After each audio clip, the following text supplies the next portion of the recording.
Welcome to the Reason is Fun podcast. I'm your host, Lulie Tanit, and today I'm having a conversation with David Deutsch about inexplicit ideas and embodiment. And this is kind of a conversation that's at the edge of both of our understanding, as far as I can tell, so it's quite niche, but I think it's a fun one, so enjoy. I want to ask about, basically I want to understand inexplicit ideas. Last time I spoke to you about this, we were talking about Popper and the ideas that you were developing and whatever, and you said that the idea that inexplicit ideas are the same type of idea as explicit ones, and that it obeys the same logic, and that's a contribution that you have made to the Popperian critical rationalist thing. Maybe. I don't know whether, maybe it was obvious to Popper. The other thing is that I've been talking to Christopher and Jake about this meta-rationalism thing, and they have these different ideas around... they have like a different epistemology which has interaction with the environment as being one of the epistemological pillars that isn't really talked about in your conception of things. And so to them, there's kind of a jump between inexplicit ideas and explicit, or there's this thing that's in between. And I was actually listening to the podcast with Ben Chugg from the Increments podcast, because he recently went on Christopher's Patreon-only thing. And part of the thing about their conversation is that, so Popper has these three worlds, and you kind of think, three worlds doesn't really, to you it's more like two worlds. Basically, there's the realm of abstraction, and there's the physical world, and then there's our fallible ideas about all of these things. Yes. But according to that conversation, and, I haven't read Popper on Three Worlds, so I don't really know what it says there, the realm of the subjective world is actually very close to Jake and David Chapman's idea of this interaction thing, namely that, so you've got the existing ideas, so you've got, inborn ideas, you've got ideas from culture and everything, and then you have the physical world where you can test these ideas. But then there is this third thing, which is that interacting with stuff has some kind of physical effect. In other words, that there is some kind of epistemological thing involved in interaction with objects, or like the environment or whatever. Because instead of it being this indirect thing of I create ideas and then I look out onto the world and whatever, so an amoeba, say if there is some kind of chemical, then it will go towards that, and if there's a different kind of chemical, it will go away from that. And there's no thinking involved. It's just that is part of the process.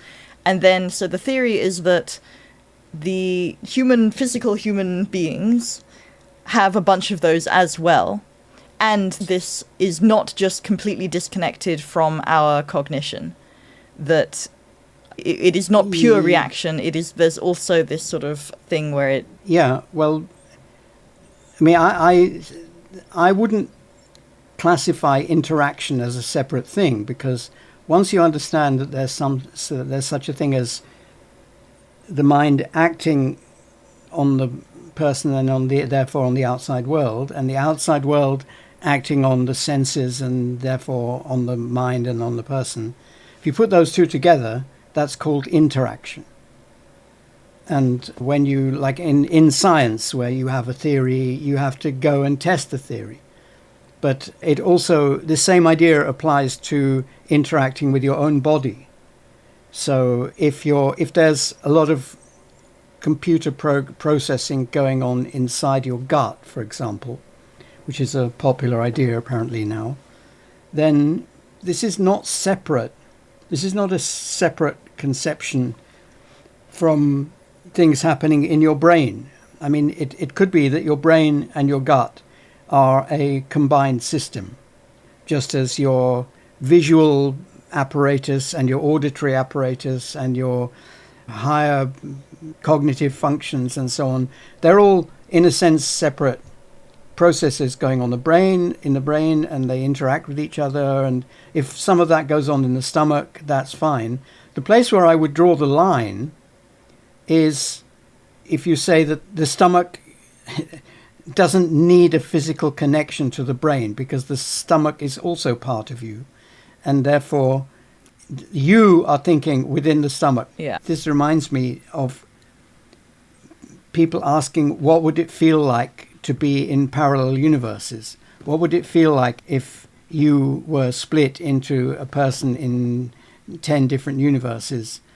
Well, in order for that to feel like something, there has to be a flow of information from one universe into another. And then it would feel like whatever the laws of physics say that information flow has to be. Normally, in our everyday life, that there is no information flow between universes. And so it does, even though the other versions of you are all thinking, there is literally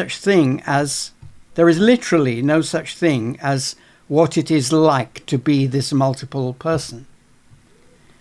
And to the extent that there is, like there could be once you're an AGI running on a quantum computer, there is a certain amount of interaction between the universes. And so there is such a thing as what it would feel like. Same, and that's how that's the most that I can conceive of the gut participating in thoughts would be like. How do you mean? Well, it would mean that it was having thoughts and the brain was having thoughts and they were interacting and becoming aware of each other's thoughts indirectly. But you would think that it wouldn't feel the same. That it would feel the same. Well, it would feel like I said, with the parallel universes, it would feel like whatever it actually is, a small amount of information coming from the gut into the brain. And we already know that a lot of information goes from the brain into the gut. So, people can be dyspeptic. Is what? That's an old word for having indigestion, which takes into account that when you have indigestion, you think differently. Amazing. What is the word? I think it's dyspeptic. Dyspeptic. D-Y-S. Peptic. Yeah. Yeah. And there's also another word, liverish, which is even more... I need to bring these words back into the consciousness of today. That is even more what? Is even more speculative. There's no known interaction between the liver and the brain, as there is between the gut and the brain. But still, lots of things are attributed to your liver. And, of course, there's heartache, which attributes things to the heart. And, yeah. Well, butterflies in the stomach is a real thing because that's adrenaline. Oh. I think it's all real, though. I think all of these things are real. Well, so heartache, for example, is perfectly real, but it's got nothing to do with the heart. I think it does have something to do. I would be extremely surprised because you can feel physical sensations around your heart area. Most people can feel physical sensations around their heart area. Your heart area is very close to your stomach area. Not really. So I feel different physical sensations in my stomach than in my heart. You can, when introspecting on emotions, I have very distinct physical sensations in different parts of my body, which, by the way, also quite often map into what other people feel when they feel kind of similar feelings. The other day, I was shocked because usually I feel things sort of in the center of my chest. And the other day there was a thing that came up and I got this like incredible feeling in the sort of lower like base of my tummy. And it was about this thing that I was talking to someone about. And he also had this feeling and it was like this fiery thing. And it was very different from a different feeling that I would have when I'm doing an introspection about a different emotion. I'm somewhat skeptical. As I said in the beginning of Infinity, the ancient Greeks thought that the sensation of seeing actually happens at the thing you're seeing. because that's where you experience it. It actually happens, in the back of your head, but no one experiences it there. You can And experience nothing it there. happens. If you're doing Alexander technique, one of the things you can do is experience more from the back of your head, and then it changes things and it makes it easier to see things in a softer way. Well, I was going to cite this as an example of the fact that one can be massively mistaken about where a feeling is.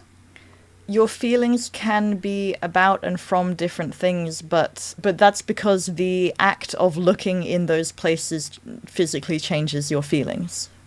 So for example, if I am speaking from the base of my torso, and I'm doing this thing where I'm thinking about the down and the, how do I describe this? I am putting my attention in the base of my torso, and I'm speaking from there. This does a different thing to my voice compared with if I, let's see.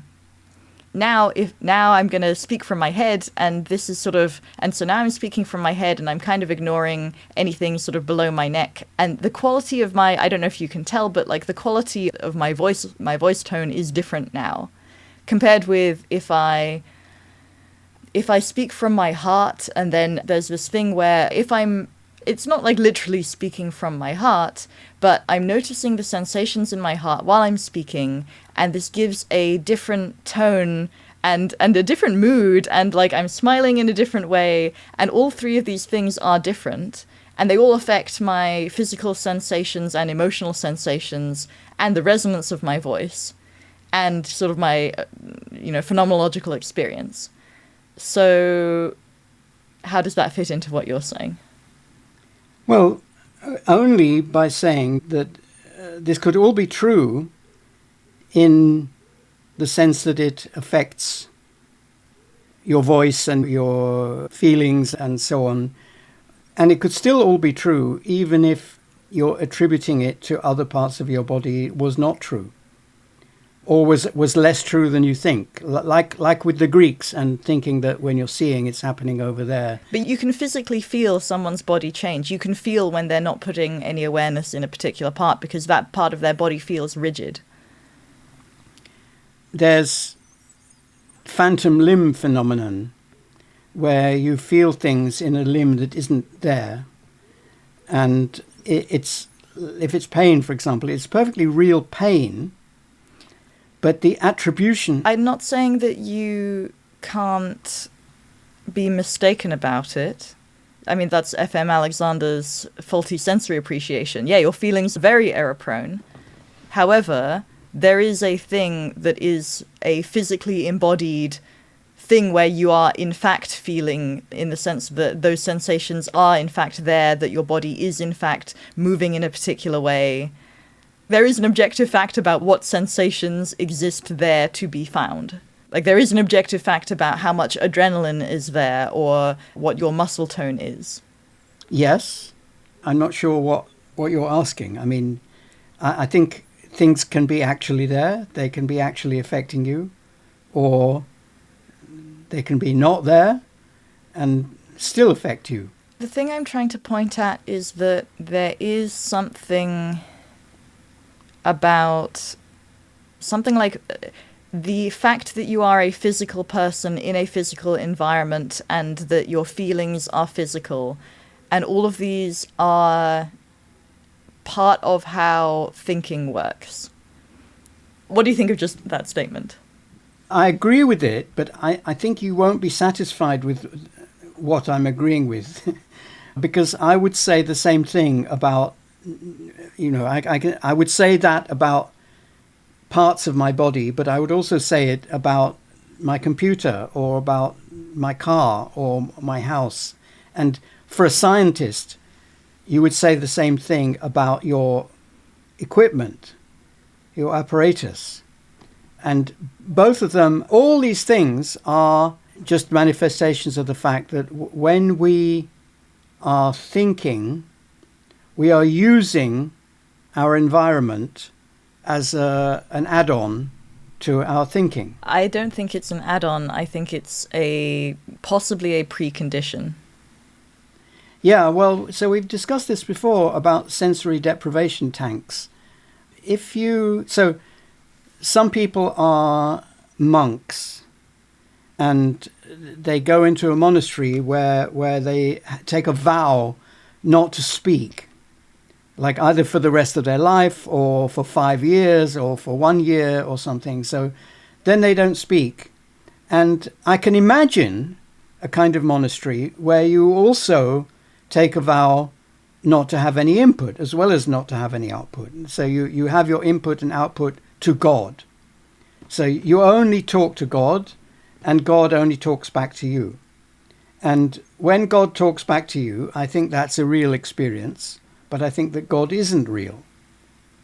So if you imagine a person who voluntarily, of course, if you went into this thing of not speaking involuntarily, it would be torture. And the same with the sensory deprivation tank. But if you do it voluntarily as part of your deep religion, basically, as part of your religion, then, and you're allowed to quit at any time you like, but in fact you don't quit and you stay in the deprivation tank for a year, and you have all sorts of experiences with and without God, and but without any interaction with the outside world, including your body. So you're having an out of body experience, if that's the right. That's not a misleading way of maybe. yeah. So you're having experiences, and I think that. By the way, I had this conversation with ChatGPT as well, and it was almost impossible to persuade it that a person in a sensory deprivation tank is conscious. I may be just as obstinate as ChatGPT. I would like to go back to basics, because one of the first ideas that I was persuaded of, back in my rationalist days, that allowed me to explore all of these ideas about consciousness and feelings and all of that, was this idea of inexplicit ideas. So what actually are inexplicit ideas? So explicit ideas are those that are expressed in a natural language like English, or a formal language like mathematics, and so on, where the symbols in which it is written can be independently manipulated. You can have an idea and then say, oh no, that part isn't true, and so you can insert a not, the word not, into the sentence that you had previously said, and that would make it better, truer. Do explicit ideas have to be propositional? No, so they can be things like questions. Because then you wouldn't have a not in that. No, okay, you might not, even in natural language. If I say to you, do you mind if I use the wrong pronouns for you? Then in the English language doesn't provide a difference between that and if I say, do you not mind if I guess use the wrong pronouns? My question is sort of trying to find out how logical explicit language has to be to count as explicit. Oh, well, hardly at all. Logic is So I guess we have the ancient Greeks to thank for the superstition that natural language is kind of almost the same as logic. Logic is a very special purpose language, which is very useful in things like pure mathematics and physics and so on, and some other places like law. But it's not really modeled by natural language. Natural language hasn't got this structure of and, or, and not, and so on. It has a much wider repertoire, but it pays for that by being a little bit harder to criticize in the places that logic applies. Does the language of feelings count? As in, there are a ton of sensations that I have in my body when I introspect, and I can poke them in certain ways and then get answers and get different things. Does that count, or does that not count? I'm not sure quite what you mean, but it sounds as though you're referring to inexplicit ideas, although we can always try to put inexplicit ideas into words and make them explicit. So if you have a feeling, when people try to put their feelings, express their feelings to others, for example, or convey their feelings to others so that the other person has the same feeling, like, you might say, isn't it a pity that, there's a war going on or something? There's the explicit level, but maybe what you actually want to do is to get the other person to feel your pity. In that case, you cast around for ways of putting it into words. And if you're a great poet, you may be able to do that quite accurately. But if you're not a great poet, you may be only able to do it inaccurately. So we've talked about explicit ideas. What actually are inexplicit ideas?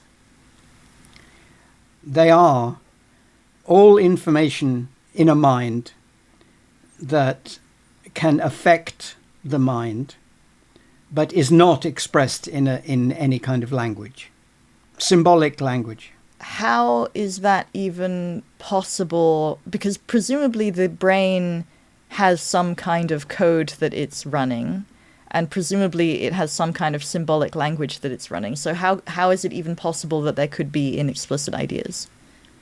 I don't think that the brain has a language in that sense. I so think it's not a computer. It is a computer, but its functioning is... So the logic in a brain, unlike the computer, is an emergent property of what the brain is actually doing. And what the brain is actually doing is like similar in structure to what a monkey's brain is actually doing. And if you were studying all that with a microscope and a supercomputer, to analyze it, you'd have to go quite deep into the analysis before you could see that the human mind is using symbols abstractly to represent things. So rather like alphabets evolve, early alphabets or early writing had pictures of the things that the symbols referred to. So that was kind of halfway between having a symbol and having a language. And then the symbols evolved, and eventually the symbols themselves came to represent nothing at all. We can even have silent letters in our words and so on, and which are historical, and also sounds that are not represented by letters in the word. But the word therefore has a much sharper meaning, because the language has abstraction and symbolism, and that is the level at which the brain is like a computer, although it has a different program from a computer, so it's still unlike it. But there is logic in the brain at an emergent level, but at a lower level, there's just physics. There's just biology. But in order to have thoughts which are representational, then you would presumably have to have some language that those thoughts are encoded in. Yes. Would you say there is an internal language that inexplicit ideas are written on? You could only call that a language by extension. It's not a language in the sense that I could say, humans have language, but monkeys don't. The brain does not have a language in the sense that humans have language. And the brain doesn't have a language in the sense that computers are written in a language. The brain does not, right. What makes the brain different from computers? Like, I don't understand what it is written on or in, if not a language. Well, so the brain has a physical state, And you could represent that physical state in terms of physics as a list of like where all the atoms are, or where all the electric currents are, or whatever the brain uses. And you could do the same with a computer. But that doesn't capture what the brain is or what the computer is. For a computer, all these positions of the atoms and everything are all finely tuned to doing a specific thing, namely executing instructions expressed in a language. So that, like, they could call it machine language or something. And with the brain, there probably is a kind of language like which is less like machine language and more like neural net language, which has the same computational power as machine language, but it's got a different architecture, which is much harder to translate into explicit language. So it does have a language and it's like machine language, or are you saying that's different? It has language in the same sense that a computer has. There are too many things here. There are too many. So there's the monkey, the human, and the computer, and by the way, the computer with a neural net in it. So that's 4 different things. And each of those has levels at which it has a language. Has something you could call a language, and something which it doesn't. The easiest way that I can express what I mean by explicit is to say that monkeys do not have an explicit language. Human minds do, but not when they're born. They have to learn to have one. But the underlying structure is already there when they're born. And computers have an explicit language, but it's nothing like English. It's a machine language with zeros and ones and so on. And the computer that's got hardware neural nets in it, which some of them do now, that has also got a highly tuned physics which to make what you might call a language. But that language is different in detail from machine language of conventional computers, but it's the same in its universality, in its function. In both cases, things like English have to be programmed in at a higher level to that. The neural net alone doesn't understand English. I still have no idea what this means. So there is something going on where a single Homo sapiens has some kind of thing that is equivalent to machine like, what is the thing? Okay, so you've got a computer and it can compute, and that's language, you can program it, and then it has some kind of machine code, machine language or something, and then it has the physical hardware.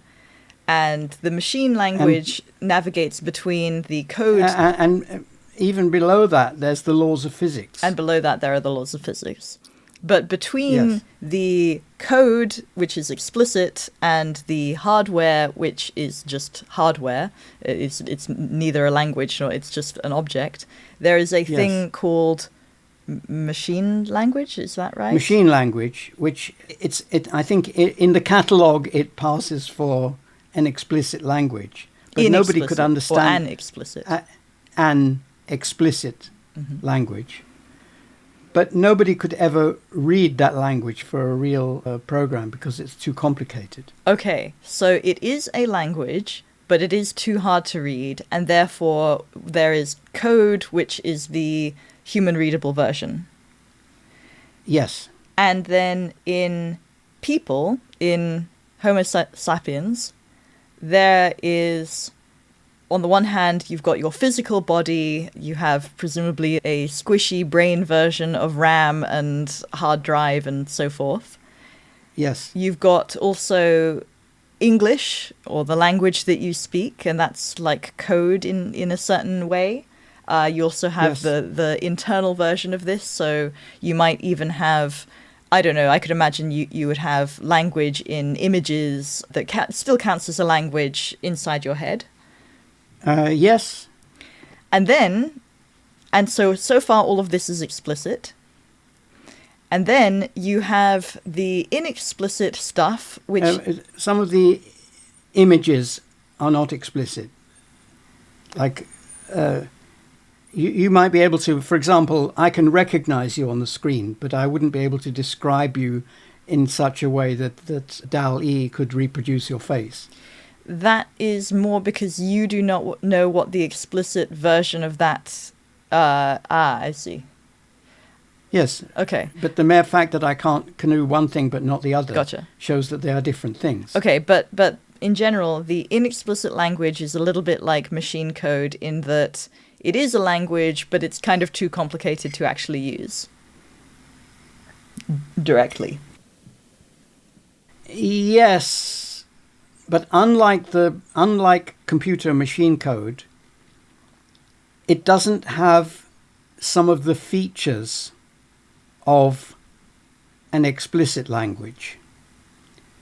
So it obeys laws of physics, but it doesn't have as much it doesn't have as much content as laws of grammar do in real language.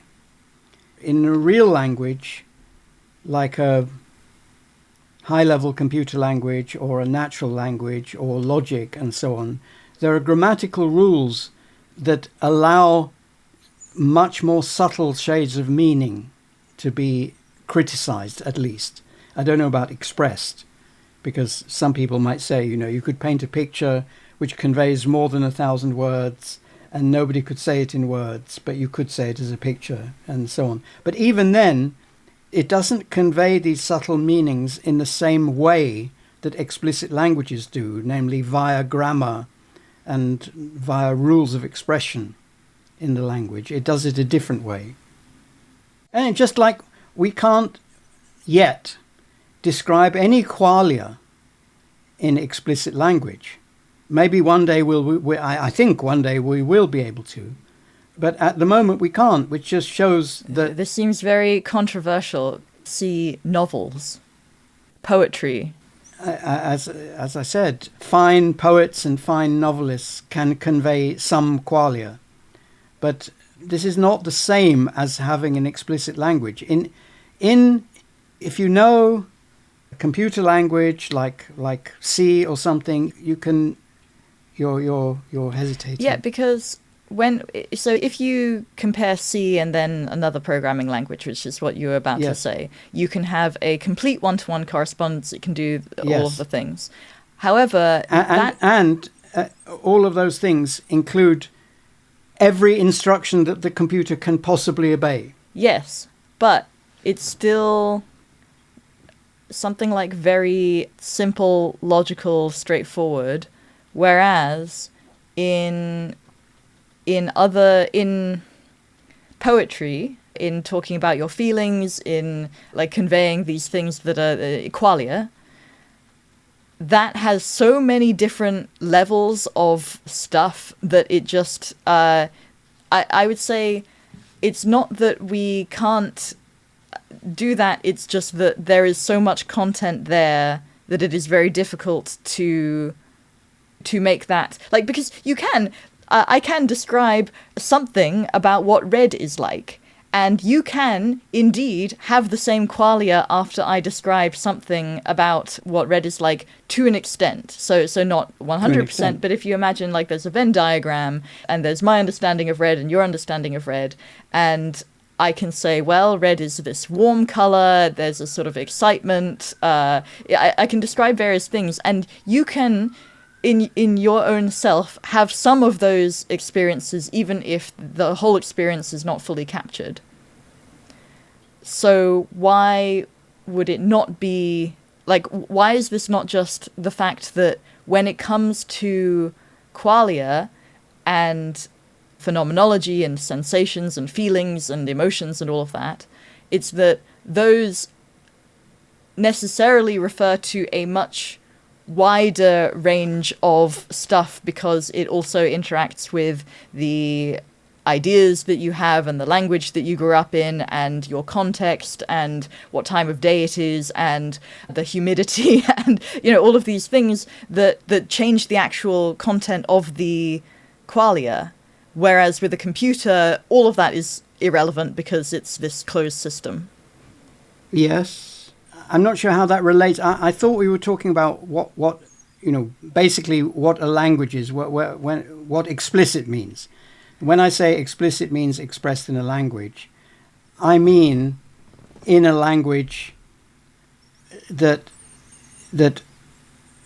of a certain type, a language of a certain type. That's what I want to use the word explicit to refer to ideas expressed in a language of a certain type.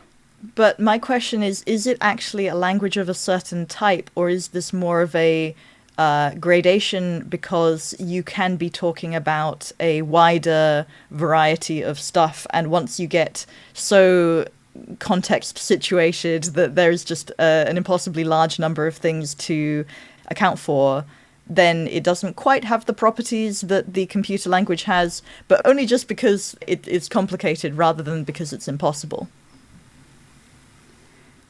Yes, there is the question of levels of explanation. So it could be that, like, in fact, I'm sure it is, that the mind has the ability to abstract in many different ways. And one of them is the explicit language way. And just like the mind considers, the brain considers a computer is a universal computer and could express anything, so explicit language is also a universal expression thing. But it makes a difference if something would take the age of the universe to express in that language. Makes a fundamental difference.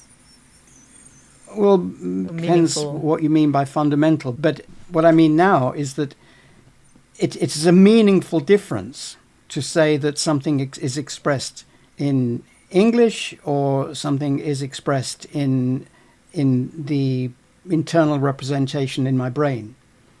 I can translate to some extent between those, but not completely. And for many purposes, it's important to know that explicit can't in practice do a whole load of things that inexplicit can, and vice versa. The reason that I'm picking on this is that I have a sense that you say that inexplicit ideas work in a more different way from explicit ideas than I've now come to think, which is interesting because before I thought there's explicit ideas and these are the good ones and these are the ideas that you can easily criticize, and that we should make all of our inexplicit ideas into explicit ones, and whatever emotions you're having, you should translate them into these explicit ones. So I used to think all of that.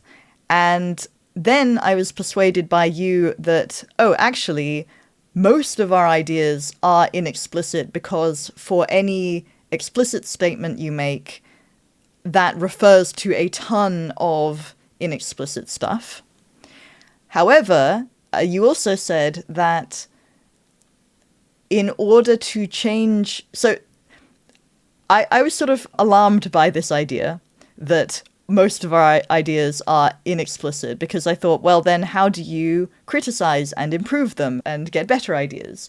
And at the time you said that the way to do that is to change the environment in which they are evolving.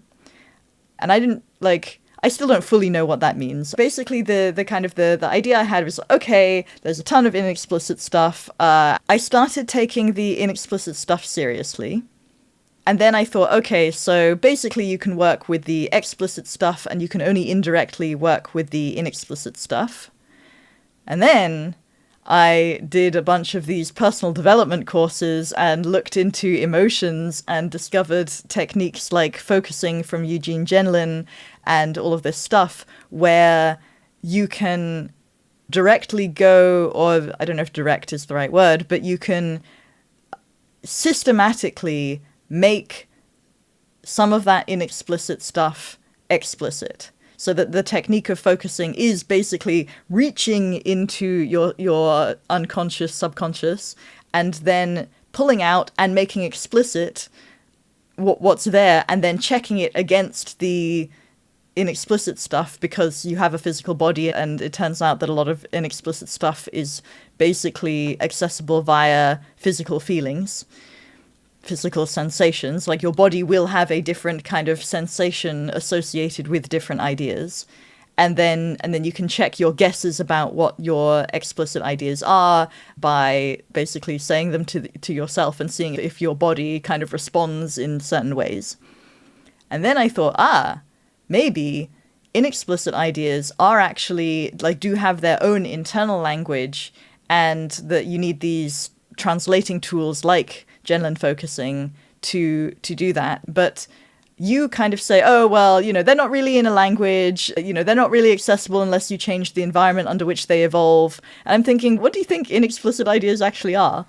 I don't know. Yeah. What are all of your thoughts on all of that? I think learning explicit techniques to manipulate and also read out one's emotions are just a special case. By the way, it's not just emotions. I'm talking about inexplicit ideas per se. So the impression that you get, like if you think of a particular problem, or if you bring to mind a particular person, each of those ideas will have a sense associated with it, like a quale. Yes. And by the way, I would add to what you said that it's also possible for an entire process of criticism and knowledge creation to take place inexplicitly and even unconsciously, without any technique being used at all. Sometimes it could be luck. But so recently I've seen some remarkable statistics about how people have been changing their minds about certain things in the last few years.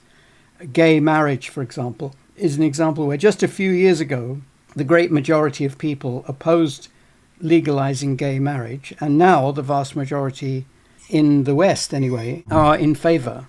And a similar thing has happened with this old question, where even the question reveals something about the context in which it was first asked. Would you live next to a family of a different race to you? And again, some decades ago, the answer was overwhelmingly no. And now it's overwhelmingly yes. And what's more, in both cases, most people will be unable to describe what changed their mind. Because I think in both these cases, they were aware of the arguments on both sides from the beginning. They were aware of them at the beginning, the explicit arguments. But there was something changed of the form of feelings, of something which used to seem icky, now seems perfectly normal, and you can't really imagine anymore why you found it icky. And so something has gone on there, which, because it's a growth of knowledge, it can only be conjecture and criticism. There ain't nothing here but us people. And yet you're not explicitly aware of what it was, and you're not consciously. That is, it's not even of the form, yeah, I know what the changes were, but I can't put it into words. It's not that. It's that you don't know what the process was at all. Now, that happened presumably because of some social phenomenon, cultural phenomenon, where it was really your interaction with the culture that made you inexplicitly question your own feelings about this matter and found them wanting and created new ones, and all without knowing that without thinking about it and without knowing that you're thinking about it. But to come back to what you said earlier, I can also imagine that you can initiate this process intentionally and explicitly. You can say, if your friend answers no to the question about living next to a person of a different race, maybe you could invite them to dinner and introduce them to your neighbors of a different race, or maybe more subtly, cause an interaction which, like, I'm just thinking off the top of my head, supposing you were passionately engaged with some issue, political issue or something, or, the Russia-Ukraine war or something, and then your friend tells you about his friend who has done this amazing thing in regard to that, and then later it turns out that that person is of a different race, then that could have been an explicitly thought out. But I get the idea. Yeah. So I mean, it's no more or less sneaky than poking the person's body. I mean, you're a bit sneaky. I suppose you're. I mean, if you're intentionally telling a story about someone that someone then has feelings like, oh wow, that guy's a hero, and then you say, oh, by the way, it's this, and you do that deliberately in a sneaky, that could cause cognitive dissonance. Yeah, well, I suppose you could make it the same if, rather like you say, well, I'm now going to manipulate your neck muscles or whatever you do.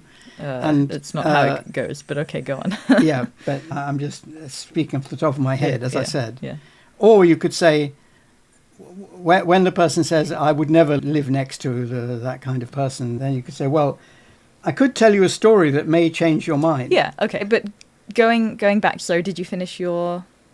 My response to your saying that there are these techniques for accessing your feelings, your inexplicit knowledge. And so what's the basic response to that? If I understand it correctly, it fits well into my worldview. I mean, I don't see why that shouldn't be so. And the example of the neighbor and so on is an example of a case where you're doing a similar thing using the physical world to... That example that you gave seems to be more of the type that you were talking about, namely changing the environment under which your inexplicit ideas evolve. Yes. However, yes. I'm saying there is a way of making them explicit and doing a more direct, I'd say direct-ish, it's not fully direct, but a more direct affecting them. Yes, I suppose they could be linked in that it might be that in some cases the person whom you're affecting with this neighbor tactic would be enabled to understand what their own feelings of ickiness are. The person might, halfway through the process, the person might say something like, well, that person's a real hero. He's obviously not icky. And so that has brought to the surface that still seems quite indirect. So the way that I imagine it is that you have some hang up about... Yeah, let me see if I can come up with a simpler example or a different example. Suppose you are afraid of spiders. And the reason that you are afraid of spiders is that when you were young, spiders looked much larger and much scarier, and they moved fast, and you didn't really know what was happening, and you genuinely didn't know that it can't do anything to you. It's like it will at most tickle and be kind of annoying. Depends on the species, but depending okay. on the species, yeah. And And suppose there's some reason to get over this hang up, because I think a lot of people have a spider phobia for various reasons, possibly partly biological, who knows. But so, you want to be an entomologist, and so you are actually working with, Yes. and, by extension, arachnids. And so, Yes.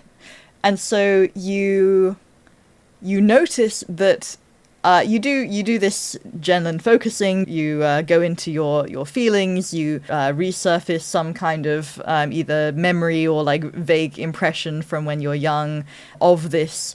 Like you suddenly realize, I have the thought, I don't know if this spider can hurt me or whether this spider is dangerous. And you realize, wow, I've been living my entire life thinking maybe spiders of a certain type, common house spider in the UK. God, there's other stuff in America. But in the UK. And Australia. And Australia and other places, I'm sure. And I've realized that there is no spider that can possibly reach me right now that could actually harm me. But I had this idea that they could. And then, so sometimes what happens is that people go into their head about this in the sense that now they have the explicit idea that, I noticed that I'm afraid that spiders could hurt me. And obviously that's a nonsense idea. And obviously they can't, but for some reason I still feel like they are. When you do something, and now this somewhat invokes a thing called coherence therapy, which is where you can modify your emotional memories or your emotional associations with stuff by activating the emotion such that collection of inexplicit ideas then becomes changeable. Labile, is that the word? What's the word for? Yes. Such that they become labile. And so the idea, so you can do this in this heady way, like I said, and then that's not going to change anything. However, if you bring up the feeling of like, yeah, I'm afraid of that spider, hurting me in some way, and then what's the technique? And then it's kind of like you ask the feeling, what would it need to feel safe? Or what would it need to know in order to change? And it might be something extremely silly, like I would need to, let me just make up an example. It's interesting because it's very difficult for me to make up examples with my head. I have to actually like imagine a feeling to make something up that is realistic. So it could be something like this is a weird example, but it could be something like this memory stemmed from when you were a toddler and uncoordinated, and now you're an adult. And so now, if you feed back this information to your feelings, hey, I'm an adult, I can crush the spider, I can capture the spider, I have all of these abilities to deal with the spider now, and I'm not confined to a cot where I can't escape from the spider, things like this, then your feeling can physically change. It can be like, oh, I'm actually safe now. There is something I can actually do about this situation. Or it could be that you inexplicitly thought that spiders have fangs, or the ones that are near you are poisonous, or something like this, and that maybe there's some kind of picture or something that you can see very clearly that the fangs are not poisonous. I don't know, I'm just making this up. And then that updates the feeling. So this, I would say, is a more direct thing than the situation that you were describing, where you tell a story and it depends how... Does that make sense? Does it seem more direct to you, or does this seem like the same type of thing to you? It seems like the same type of thing. Also, it's separate matter, but I'm scared. This seems to have the touch of this psychoanalytic thing or Freudian thing, where you need to discover the root cause and then undo the root cause, and then that. I don't think you need that, but I do think you can do it that way, though. It is also possible to do it the way that you're suggesting, where You basically change your explicit ideas on it, and that can trickle down. But you can also do a thing where you go to the original thing and what is the original misconception, because the original misconception can be the thing that everything is sort of... Okay, so if you have a hang-up, this means that there is something that is being blocked from getting you information. So blocked from updating the hang-up to then not be a hang-up, but just be an idea like any other. And therefore, and so quite often what happens is that there is some kind of hang-up that is entrenched when you are young.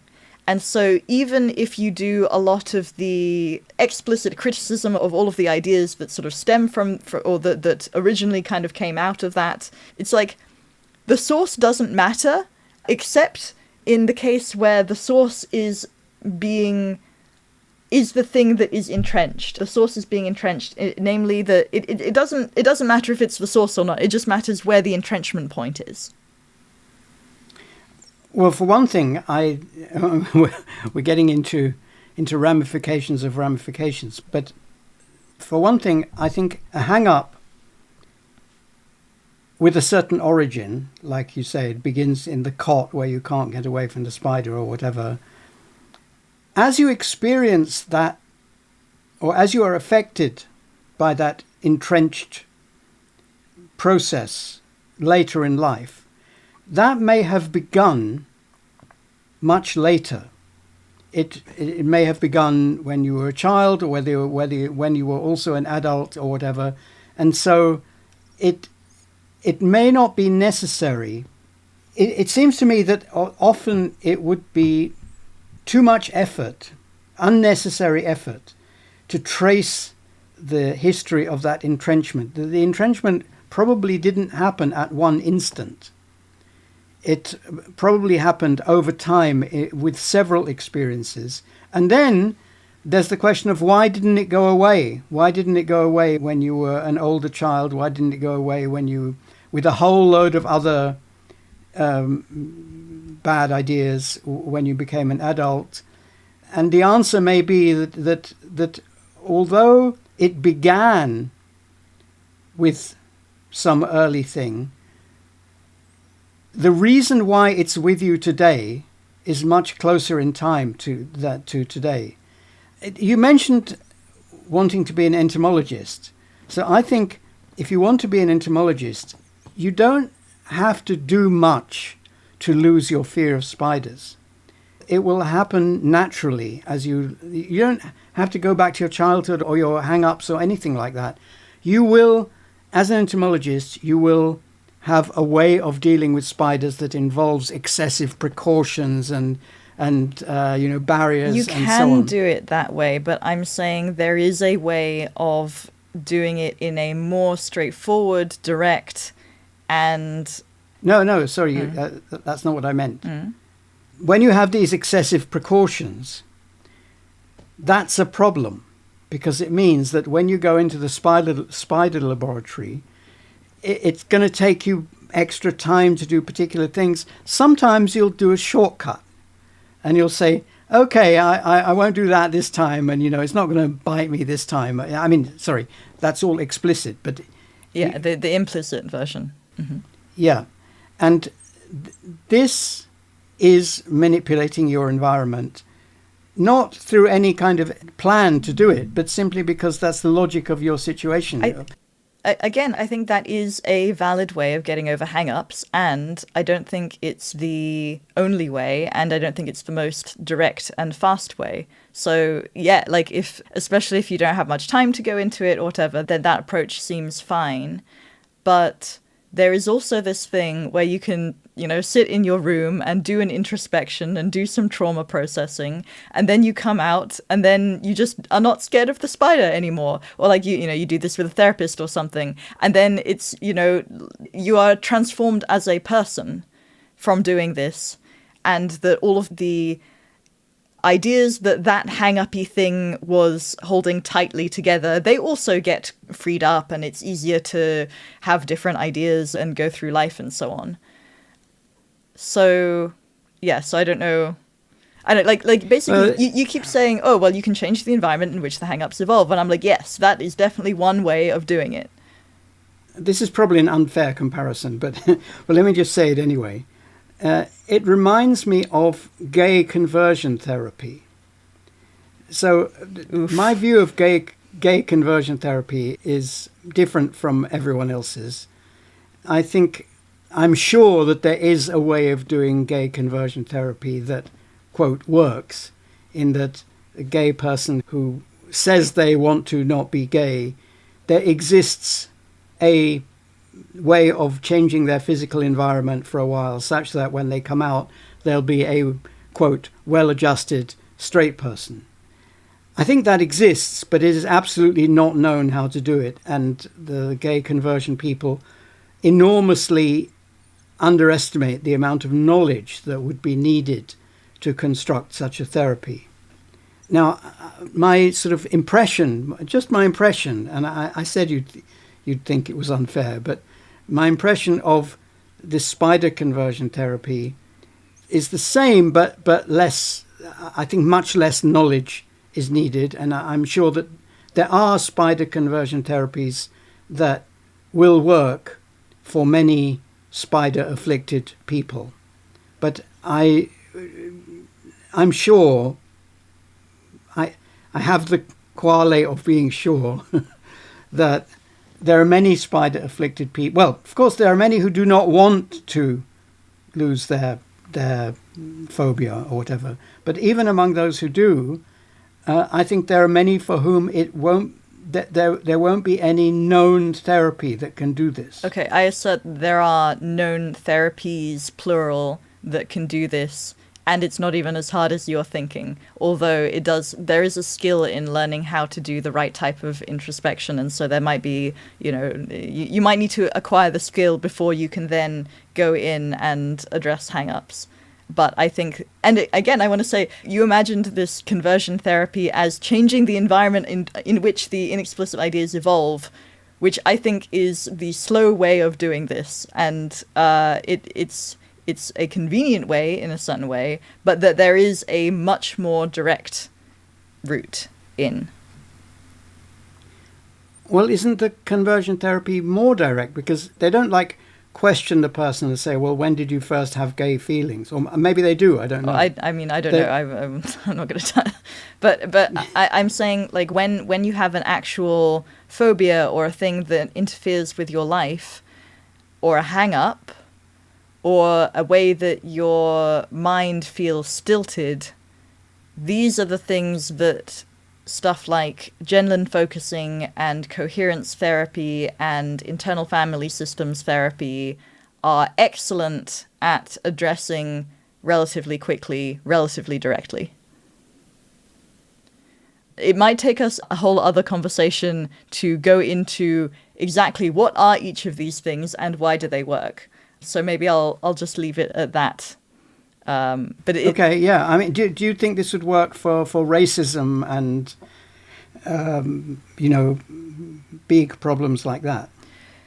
Yeah, so there's a difficulty with hang-ups that are attached to social environments, basically we get into systemic therapy and things where your ideas are being affected by the culture that you're in.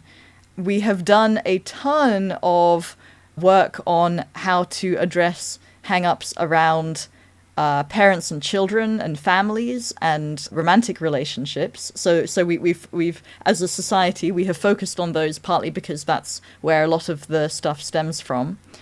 In terms of bigotry, I guess we'd say, yeah, I think basically yes, but with the disclaimer that these are big things, and so it would take, it's not going to be like a spider phobia where, it might take a couple of sessions to get over a spider phobia.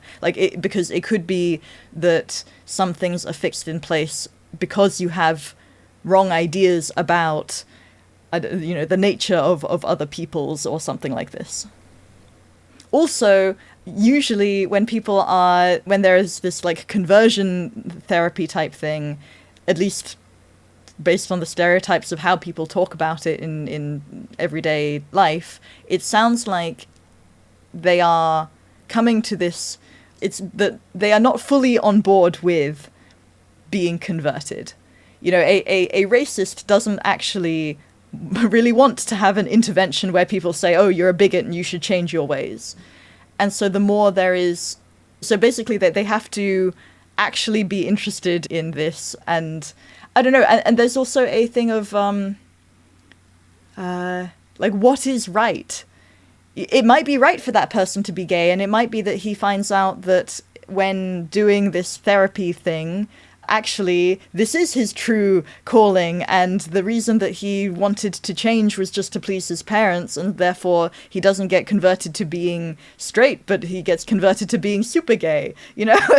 And I think that the same can be true of any hang-up. You don't know what the answer of the hang-up is at the outset. You just know that there's a conflict. I very much agree with that. You can't know who's right. So when you're acting on someone, even voluntarily, you don't know who's right. Maybe the thing that you're both jointly trying to do to that person is the wrong thing. The reason I keep going back to all of this examples with Genlin focusing and changing inexplicit ideas directly is that it seems that my ontology for what inexplicit ideas is different from yours. You say that they aren't, like, I mean, right now I'm even confused what is language even, because it seems like there are gradations of what counts as language. Is imagery language? Well, sort of. It has some of the properties of language. Is it universal? I don't, maybe. And then with... Well, that's the thing. I mean, there are universal languages, and they are different from non-universal languages. So that's one difference. Among the universal languages, there are ones which are more efficient and less efficient at describing or doing certain things. So there you can have languages which are universal, but it's just infeasible to use them for certain things. Why don't you say that inexplicit ideas are language if you say that machine code is language?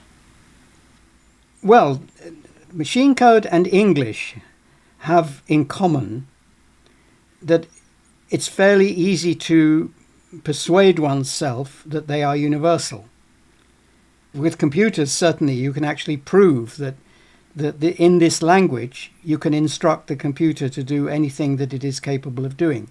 In English, it's not a matter of instructing people, but still, it's more to do with expressing things and so on. But still, it's hard to imagine that there are things that you couldn't say in English if you had enough time and effort and money and so on.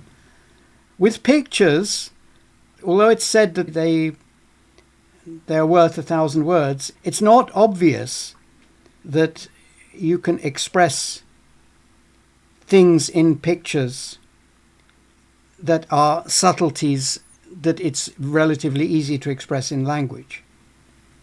Like, let me think of an example. What's the difference between very dangerous and extremely dangerous? Well, you could have a sort of cartoon. But there's also some things that are much easier to express in pictures compared with in language. In English language. Like, so I kind of want to say, aren't these languages just better at expressing different things?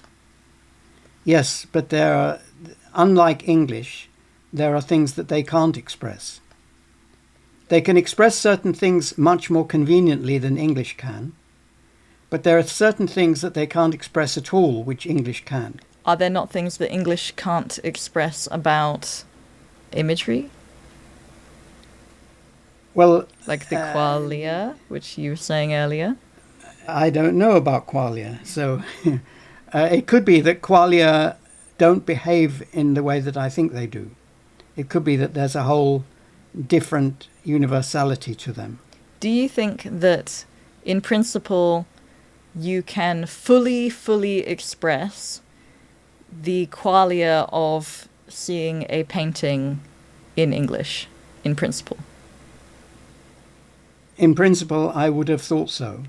And why do you not think that is the same is true vice versa? Well, maybe it's a failure of my imagination, but I can't imagine a way of expressing, say, a deep equation in physics in the form of a picture. The only way I can think of doing that is by imagining a picture of someone looking at a sheet of paper with the equation written on it. What the ideas expressed in that equation are not of the kind that pictures express. I mean, they express some of them, of course. So what is the type of thing that inexplicit ideas express? Or do you think that it is a language or not? That's a matter of words. I mean, I think they are different from the kind of languages I'm referring to when I say that something is explicit. How are inexplicit ideas stored that is different from explicit ideas? They are stored in exactly the same way. But they look different? Are they... They could... Just as they can both be stored in a computer memory. But... Are they objects? Is it a bit of code? Is it what actually is physically an inexplicit idea? Yes. Physically and abstractly. I'm trying to tease out what actually is the difference between inexplicit ideas and explicit ideas according to you. So it's very unlikely that ideas like a painting are stored in the painter's mind as bitmaps, like they are in a computer.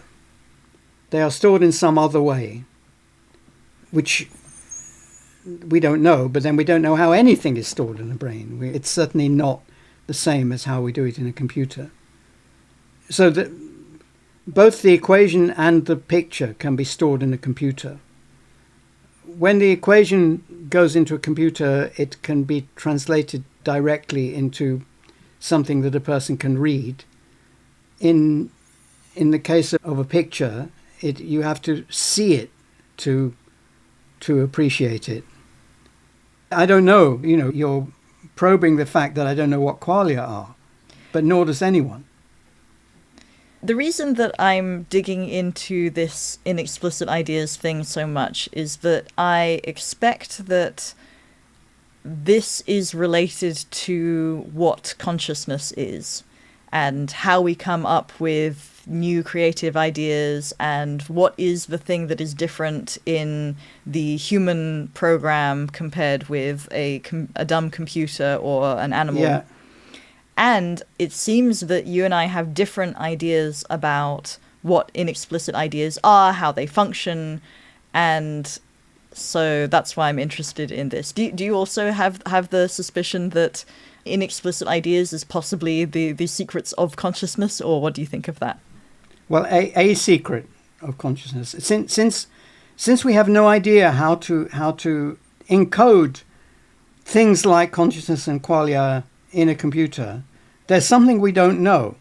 Now, and if that something did not include qualia and so on, and consciousness, then they wouldn't be sufficient. They wouldn't be sufficient to make an AGI and so on.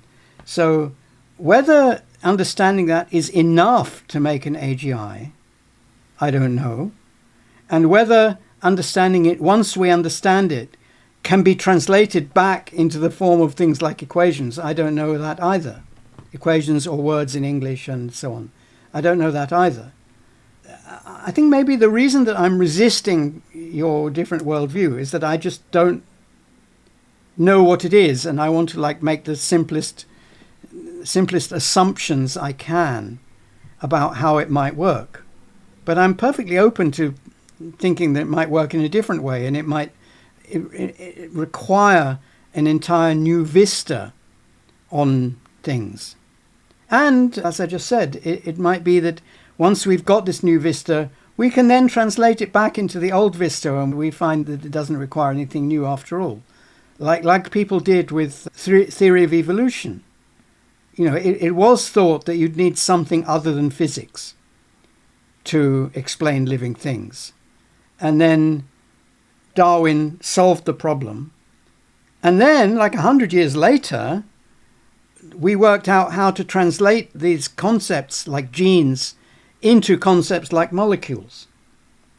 Yeah, it seems to me that there is low-hanging fruit in psychology and phenomenology that could provide some answers to these questions in philosophy.